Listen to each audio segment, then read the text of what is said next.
Okay, can I have your attention? So we have two speakers that are going to respond together, I think, or individually. So they're going to be speaking about their MCC learning tour to Jordan, Israel, Palestine. Solomon was on an MCC learning tour. Cheryl was on a little bit longer tour about called Yella. So it's a young adult tour sponsored by MCC and Mennonite Church Eastern Canada that goes about every other year. And so she was one of the faith partners or the leaders of that group. So I first visited with my wife Israel, Palestine in 1985, where we were taken on a tour by Kathy Bergen, who was an MCC volunteer at the time. And then most recently, my experience with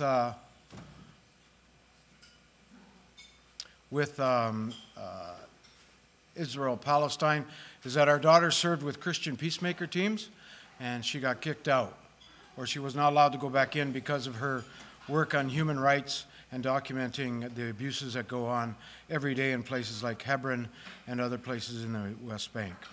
So she's now married and living with her husband, who is Palestinian, who comes from Hebron and Tel Aviv. So Cheryl and Solomon, welcome. Looking forward to your stories.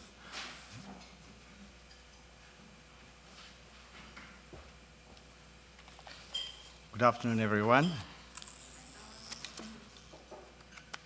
So this was actually a 2 weeks tour that I went on to Jordan and Israel, Palestine. It's hard to share everything entirely, so I'll try my best to stay within the timelines. So I'll start with overview of our participants, and then the places we visited, and then the programs, and so on and so forth. So this is 9 of us, plus the tour Amela, who was our area director tour, who was the leader. I had the privilege of joining this team. You may notice some of the people, you can recognize some of the people here, particularly the one guy on your right-hand side.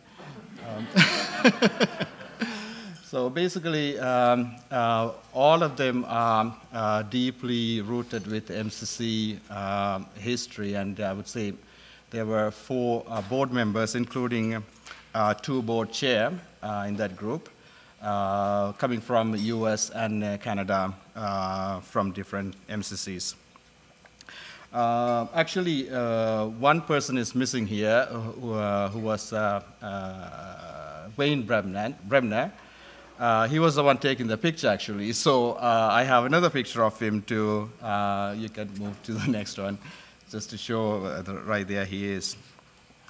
So I'll speak about that picture later on, just to give you an overview of participants. Just to give you a geographical location of Israel, you all know this already, just to do a snapshot there. So east we have Jordan, and southwest Egypt, Lebanon and Syria on the north or northeast. So the broader program, if you can go to the next one, of operating principles along this area is this is not specific to that region or that country. Serve in the name of Christ, accompany the church and other partners, act sustainably. I think I can build just economic relationship, connect people, dismantle oppression, practice nonviolence, seek a just peace. So that is the general principles, and the local operating principles in the country that I visited.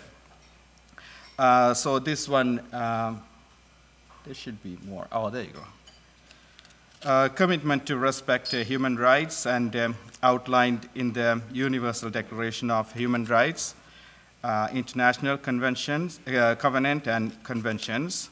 And also it speaks about the military occupation in that region, Israel, West Bank, and Gaza Strip. And also it goes on to speak a shared Jerusalem, in which the spiritual significance of the city for Christian, Muslim, and Jewish would be recognized. So I can't take too much time in speaking all the local principals there. Please feel free to connect with me or the team for the principals which are operating there. And then the history of the region, the next one, MCC history. MCC began work in 1949 during the Arab-Israeli War. During the 50s, MCC work among these refugees was relief nature, medical assistance, vocational training, and distribution of clothing, and so on. During 1960s, MCC shifted from emergency relief assistant to self-help program and education, and it continues with the next page. So then they moved to agricultural and irrigation, helping in that farming and so on and so forth, and then they handed it over to the local leadership. And currently, MCC works in partnership with 20 Palestinian and Israeli organizations that promote peace and strengthen the witness of Palestinian church. And then next one talks about the areas of our program. So I'm starting from Jordan because that's where our trip started. The next one. So this is the Jordan staff that we met. So we have the second from the left is Josh, and for the far right, Liz, husband and wife, are the coordinators there. And we also have Alex working along with them. In fact, I met them for the second time. They joined me in the orientation at Akron, so that was a pleasant surprise for me to see them. I know they are from that region, but I wasn't sure who I was going to meet there. So it was a pleasant surprise to see them once again. So I'll speak about some of the programs quickly in Jordan. CRP, Collateral Repair Project. So these are the programs they are doing. But the MCC is focusing on the first one, food voucher program. Before the beneficiaries can receive, they have to go through the screening processes and the assessments and so on and so forth, and then finally they get through that benefit from that program. I have so much things, but I have to run towards my timelines. So I'm going to move to the next one. So these are some of the participants. If you can go back one just to speak. Yeah, there you go. The first one, they are from Iraq, and a mother, a husband and wife. The husband is diagnosed with cancer during that time when we visited, and they are some of our recipients. And then the second one is a mother and daughter, and the third one is mother and son as well. So the next program is IDARE. So this one is basically officially opened in 2008 and incorporated in 2013. They have the three section of program: action, create, and transform. Along that line, we are partnering with them as well. And we can move to the next one. And these are some of the pictures that we took from IDEA Farm. And the Green Schools is one of our another recipient as well. And some of you work from the MR, the kids, school kids, some of them end up here. And one of the initiatives this gentleman has done is with the women in the community that resulted in getting the government to ban assault weapons altogether across the country. So that was one of the successful achievement he has done there. And MCC's work with partnering with them. Then we can keep on going. I have to quickly go. This is some of the works in the Green School that we visited, also MCC partnering. And this is some of the refugee camp that the normal life there is what they are experiencing. Keep on moving. And this is Petra, one of the ancient places that we visited before crossing the border. And right there, me on the back of a donkey. And this is Amela, who was helping the border crossing process because it was a long process, so she has to get the passports and help out the people to facilitate the bus along with 50 other people traveling into Israel. Now, the first entry was because we were going through overland to Israel. You can keep on going. So that's our first, we visited our office in Jerusalem, and that's our staff. Keep going. That's some of the first view. And this were the first exposure to Palestine, is Hebron. As you can see, this is how you enter into the area. And keep on going. I'll let the pictures speak further. So this is as you enter. As you can see, the places, the business and everything is shut down.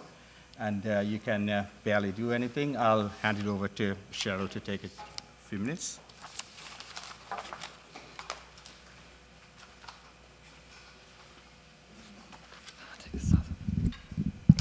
Thank you, Solomon. So I visited Palestine and Israel in May 2018, as Fred said, as one of the leaders of the Yella Learning Tour. I know I'm not pronouncing Yella properly. For those of you who know a bit of Arabic, you'll know I never get that quite right. But there was a lot happening in Palestine and Israel during May of 2018. The Great March of Return border protests in Gaza, calling for Israeli authorities to lift their illegal blockade on Gaza, was ongoing and had been ongoing for a few months already. While we were there, the Golan Heights were bombed by Iran. The U.S. Embassy was moved from Tel Aviv to Israel, with many accompanying protests. And Ramadan was taking place, which meant that our group had to take great care wherever possible to not eat or drink in public during daylight hours. We were even told not to carry water bottles. So we would run back to the bus and guzzle our water because it was also May, so it was extremely warm. But just to continue with what Solomon was talking about and about Hebron, I'm going to share two particular aspects of our trip that impacted me the most and brought home why MCC's Cry for Home advocacy campaign has been a focus for the last several years. So we entered Hebron at probably exactly the same checkpoint that Solomon entered from. Hebron is a Palestinian city in the West Bank. It is considered a major holy city, and it's at the center of a complicated struggle. And there is no denying that Palestinians are suffering within Hebron. So to get into Hebron, as Solomon did, we had to pass through an armed checkpoint. The entrance to the checkpoint was littered with empty tear gas canisters from a protest the night before.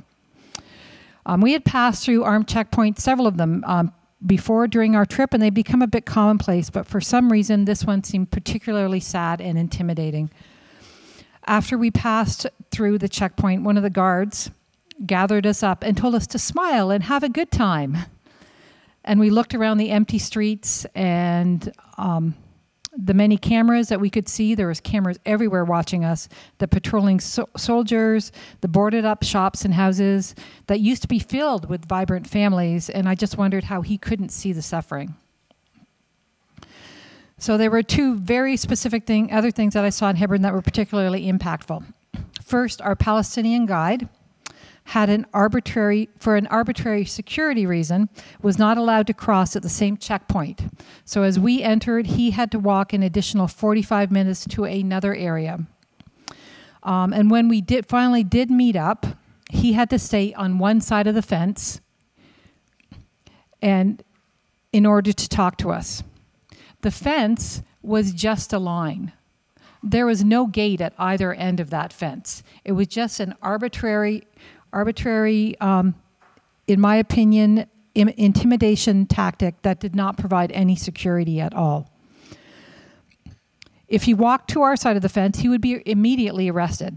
Now, the soldier said this was security and to keep people safe, but I could not see any reason for that. So as we were talking to our Palestinian guide, a soldier that was the age of my youngest child, so he was no more than 20, approached us. That was one of the things I found greatly, was to see teenagers with machine guns everywhere in Palestine and Israel. So the soldier approached us. He was generally upset by what our tour guide was saying to us. He asked if we thought what they were doing was wrong. He said, "What have I done wrong?" he asked. And truly, what has he done wrong? He was just fulfilling his mandatory military service, his obligation to his state, but yet it was as if the Palestinians were not human. We learned about during this time, we learned about the checkpoint system and the constant rotations of soldiers. They are always on the move and not allowed to stay or develop any sort of relationship with the locals. Another mechanism that worked to remove the humanity from both sides. And when we remove the humanity, everybody loses. So the second was the Palestinian market, within the market area within Hebron, which was very reminiscent of Bible times, with very, very narrow streets. You'll see there they do drive down these streets, which amazes me every time that they can get down them. There were shops below and apartments above. Now, in the apartments above, Jewish settlers had moved illegally into those apartments, and they would throw garbage from the windows to the vendors and customers. So the vendors then installed, I hope you can see the chicken wire here, to catch the garbage, to stop the random throwing of garbage down.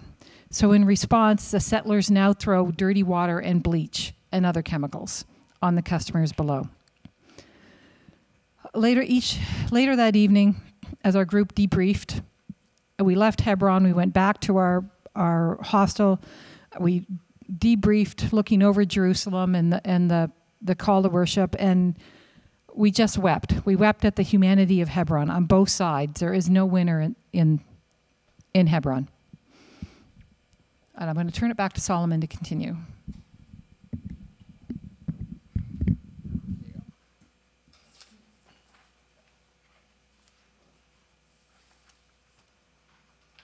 So I continue with the next one is Tent of Nation that we visited. Tent of Nation is a Christian family farm of Nasser family. They have been there for 100 years or so, and then so many generations coming from there. And basically, they're actually living in a cave sort of place. You can move to the next one, actually. So that's Nasser and his farm. Next slide, please. The following one. So that's like his house, sort of, because the Israeli government would not permit him to build a house. So he has to live in the cave sort of place. So he has filed complaints against, and starting from 1991, and the case is still going on without an end. And also, he has to build his own solar system, as there was no electricity or anything like that to live there. So I'll move to the next one, which is Green School that we visited. Sorry, not that one. Following that would be Adi. Actually, these are some of the things that we noticed in that farm of Nasser. Keep going. So this is one of the settlement that we visited. That's the house of a person. His name is Adi. So basically, there are some questions and answers we had as to why they do what they do in that place. So these are his responses. Adi studied in US and moved to Israel in 1980s, and was one of the original settlers in this settlement. He and his wife raised 5 children here. He is a Zionist and a supporter of the National Liberation Movement of Jewish people. Adi says Jewish people are the people. Jewish are a people, not religion. They go back to the Bible. They are the children of God. Israel is their promised land. Bible established a mandate for Israel, and Jewish are returning to their homeland. They are coming from back after 2,000 years. They are not going to forfeit their land. It goes on further. And then we can, so basically his claim of the settlement goes on in that direction.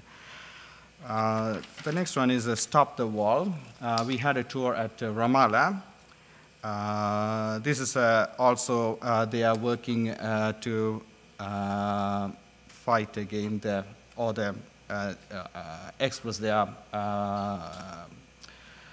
opinion against the wall. So basically, raising awareness and making maps and doing the other youth activities to promote their belief. And you can move on. And some of the pictures, as you can see how high the wall is. Right there, we are standing a group. And there's more wall. And this is a path leading to 9 villages in West Bank, basically. Keep going. And this is one of the demolition that we noticed of near the wall. And then keep going. So this is a combination of, and this is a restaurant by the wall. If you can back them. So this gentleman who is running this restaurant, he didn't want to move, so he continued to run that restaurant. Basically, as you can see on the far right bottom corner, we were the only customers on that day, or most likely during that season. And he still remains to stay there without moving and cater whoever like us whenever somebody visits. And that day, we probably the only customers there. And keep going. And Hope School, this is one of our partners as well. This was started by MCC, and they have to let them, due to some administrative, the administrator on that time passed away, and they didn't have a proper administration. And right there, Wayne. And later on, MCC has to rejoin. There was a period MCC was not partnering with them, and now they have rejoined, and this is called one of the MCC school as well. Keep going. And this is the school and within their facilities as well. This is one of the restaurants. They have the pictures and everything. That's what's happening in the West Bank and Gaza. It's kind of representing the whole scenario there. Keep going. There's more wall, and as you can see, the pictures itself explain what their opinion and what's going on the ground. Just hold off a second and just to see what's happening there. Yeah, you can move on. And I do have plenty of other information. I don't think the time would permit me. Feel free to connect with me, and I have lots would be happy to share with you. Yeah.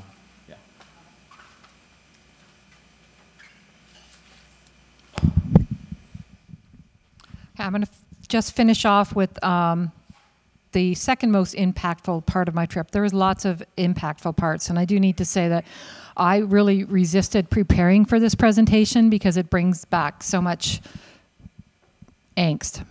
So I had to pick two things that were particularly impactful to me. So the second one was a meeting that we had where we learned about the military detention of Palestinian children. So Palestinian children, most of them male, and some as young as 12 years old, are regularly arrested and held in detention for months. So we met with an organization called, you want to flip through, called Military Court Watch. The organization is made of lawyers who focus on child imprisonment. We learned about the tactics used by Israeli defense forces that are based off of intimidation and control, and these tactics have psychological effects that hurt not only the child arrested, but also the families and communities around them. And this is in direct violation of the Fourth Geneva Convention. So approximately 500 to 1,000 children are detained each year. We do not get they do not release those numbers. 95% of the cases end up in conviction, and 52% of the arrests take place in the middle of the night, where a group of soldiers will just burst into your home and take your children. 75% of the children are mistreated by soldiers, and 97% have no access to a lawyer or a parent during interrogation. Many of the Palestinian child detainees are held in prisons in Israel, and why this is important is the fact that their parents then cannot go visit them after they've been convicted and held, because they cannot cross the borders. So those children are held in Israel with nobody, and then when they return home, children experience nightmares, bedwetting, problems at school, and increased aggressiveness. Found this particularly impactful because I have children, and I just cannot imagine having my child wrestled from me in the middle of the night at any point. Just to finish, Palestine and Israel are both living with ongoing fear and trauma and a long for safety and security. Our advocacy campaign called A Cry for Home for Palestine and Israel. Everybody deserves a place that they can feel safe and at home, regardless of who they are. So we have a bunch of information online about it. We have, it's at mcco.ca, Cry for Home, or I encourage you, you can ask, few of us have been on learning tours. Fred has a lot of information, Ken as well. I'm happy to discuss or answer any questions at this time, Solomon as well. So thank you for your time, and if anybody has any questions at this time, let us know.